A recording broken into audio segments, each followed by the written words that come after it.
மறக்காம சர்ப்ரைஸ் பண்ணுங்க. தேங்க்யூ. அனைவருக்கும் வணக்கம். உங்கள் நலம் உங்கள் கையில் என்ற யூடியூப் சேனல் மூலம் உங்களை சந்திக்கிறேன்.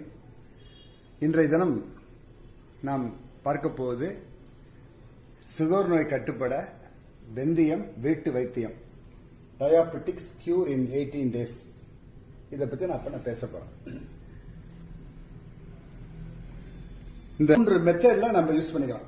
உங்களுக்கு எது பிடிக்குதோ நீங்க செய்துக்கலாம், எது வசதியா இருக்கோ அதை செய்துக்கலாம்னு தான் நான் 3 முறையை சொல்றேன். முதல் முறையை இப்ப நான் உங்களுக்கு சொல்லி தர போறேன். முதல் நாள் இரவு வெந்தயத்தை ஒரு டம்ளர் தண்ணியில ஊற வச்சிடணும். 8 மணி நேரம் ஊறும், அது மூடி வச்சிட வேண்டியது. மறுநாள் காலையில் பார்த்தா இந்த மாதிரி இருக்கும். அதை இந்த தண்ணியில வடிகட்டிடணும். தண்ணி அதில் வடிகட்டிடணும்.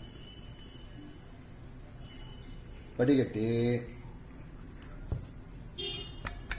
இந்த தண்ணியை நம்ம குடிக்கலாம். அதுலயே சுகரை கட்டுப்படுத்தக்கூடிய இது உள்ளது, பவர் இருக்கு. இதையும் குடிக்கலாம். இதுல 3 ஸ்பூன் நம்ம இதையும் சாப்பிடலாம். காலை மாலை இரவு இந்த அளவு தான் 3 ஸ்பூன் நான் சொல்லியிருக்கேன். உணவுக்கு முந்தைய சாப்பிடலாம், பிந்திய சாப்பிடலாம். இது ஒரு மெத்தட். இதே வெந்தயத்தை வெயில்ல 2 மணி நேரம் நாம காய வைக்கணும். ஏன்னா அதுல அனாவசியமா ரசாயன பொருட்கள் இருக்கும். அதுக்காக தான் 2 மணி நேரம் காய வைத்து 10 நிமிஷம் கழிச்சு ஆற வச்சு இந்த வானிலையில் போட்டு வறுக்கணும். ஏன் வறுக்கிறோம்னு சொன்னா அதுல ஏதாவது ரசாயன சத்துக்கள் இருந்தால், கெடுதல் இருந்தால் அதெல்லாம் இந்த வறுவல்ல போய்விடும். பியூர் வெந்தயம் நமக்கு கிடைச்சிடும். இதுதான் முக்கியமான விஷயம். ஏன்னா எங்க பார்த்தாலும் கலப்படம் இருக்கு. அப்போ பொன் வறுவல அதை நாம வறுத்துக்கிட்டு அதை மிக்சியில இப்போ போட்டு அரைக்க போறோம். ஒரு 5 நிமிடம் வச்சா கொஞ்ச நேரம் அதை 5 நிமிடம் வச்சுக்கணும். ஒரு 5 நிமிஷம் வெயிட் பண்ணணும். கொஞ்சோண்டு சூடு ஆறுற வரைக்கும் பார்த்துட்டு திரும்ப மிக்சியில் அதை போட போறோம். நாம் மிக்சியில போட்டு இதை ஒரு 3 சவுண்டு விடணும். 1 2 3. திரும்ப அதே ரிட்டர்ன் 1 2 3. அதுக்கு மேல தேவையில்லை. அப்படி போயிட்டோம்னா அதை எடுத்து பார்த்தா இந்த அளவுக்கு குறகுறுப்பு வரும். இது இந்த அளவுக்கு குறகுறுப்பு இருந்தா போதும்.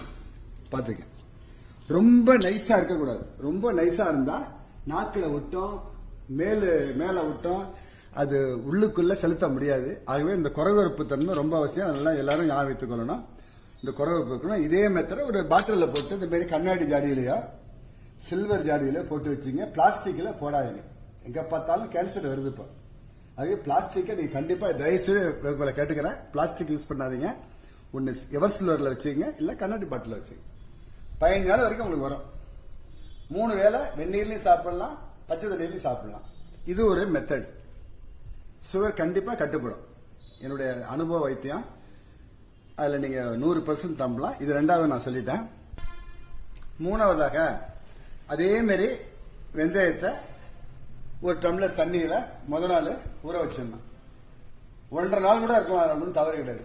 நைட்டு ஊற வச்சு மறுநாள் சாயங்காலம் கூட நம்ம எடுத்து பார்த்து அதே போல வடிகட்டி கொள்ளணும். நன்றாக, முக்கியமா இதுல நல்லா வடிகட்டணும். ஈரமே இருக்கக்கூடாது.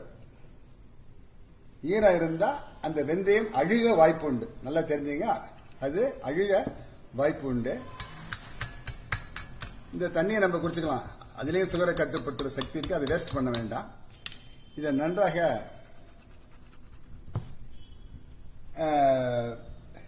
அப்படியே விட்டுறணும். அதை மூடியும் வைக்கலாம், திறந்து வைக்கலாம். அன்னைக்கு முழுக்க அது நல்லா சுத்தமா அது ட்ரை ஆகிற வரைக்கும் வச்சுக்கணும். ஒரு நாள் நீங்க முளை வரும், 1.5 நாள்லயே வரும், 2 நாள்லயே வரும். அப்ப இந்த மாதிரி வந்துடும் அந்த முளை. இன்னும் கூட நீட்டா கூட வரும். இது உத்தேசமா ஒரு 1.5 நாள்ல எடுக்கப்பட்டது. முளை கட்டிடும். இந்த முளை கட்டுறத நம்ம ரொம்ப நாள் வச்சுக்க முடியாது. அது 2-3 நாள்ல முடிச்சுக்கணும். அதனால இதே போல கையாலையும் எடுத்துக்கலாம், யூஸ் பண்ணிக்கலாம். 3 ஸ்பூனாலையும் வச்சு அதே முதல்ல சொன்ன மாதிரியே யூஸ் பண்ணிக்கணும். இப்படி செய்யும் பொழுது சுகர் நன்றாக கட்டுப்படும். இதுல எது ஆக பெஸ்ட்னா இந்த 3வது சொன்னது முளைக்கட்டிய வெந்தயம் தான் மிக உயர்ந்த முறை. உடனே இம்மிடியேட் ஆக்ஷன் கிடைக்கும். சுகர் லெவல் சர்ன்னு கிளம்பிடும். அதுல நீங்க நல்ல அனுபவமா தெரிஞ்சுக்கலாம். முளை கட்டுறதுல 3 மடங்கு சத்து இருக்கு அதுல. அதுதான் எல்லாருக்கும் சொல்லிக்கிறேன். இந்த முறை நீங்கள் அனைவரும் கடைபிடித்து சக்கரை நோயை கட்டுக்குள் வைக்கும்படி. ஏன்னா சுகர் ஏறவும் கூடாது, இறங்கவும் கூடாது, சமமா இருக்கணும். அதுக்கு நீங்க ஆங்கில மருந்தையும் சாப்பிட்டுக்கலாம். அதுக்கு இதுக்கு சம்பந்தமே கிடையாது. அதுக்கு சப்போர்ட்டா இந்த வெந்தய வைத்தியம் உங்களை சுகரை கட்டுக்குள் வைக்கும் என்பதை நான் மிகவும் அன்போடு சொல்லிக்கொண்டு இந்த வைத்தியத்தை ஆரம்பிச்சு ஒரு 15 நாள் கழிச்சு சுகர் கட்டுப்பட்டால் இதை கமெண்ட்ஸ் பண்ணுங்க, இதை லைக் பண்ணுங்க, ஷேர் பண்ணுங்க. ஏன்னா நீங்க என்ன கமெண்ட்ஸ் பண்றீங்க அதை கொண்டு தான் நான் மறுபடியும் அடுத்த வீடியோவில் அதை சரி பண்ணதுக்கு வாய்ப்பு கிடைக்கும். இதை விட இன்னும் சில வைத்தியங்களும் உங்களுக்கு சுகர் கட்டுப்படுறதுக்கு நான் சொல்லுகிறேன் என்று சொல்லி அடுத்த வீடியோவில் மீண்டும் சந்திப்போம் என்று சொல்லி விடைபெறுகிறேன். நன்றி, வணக்கம்.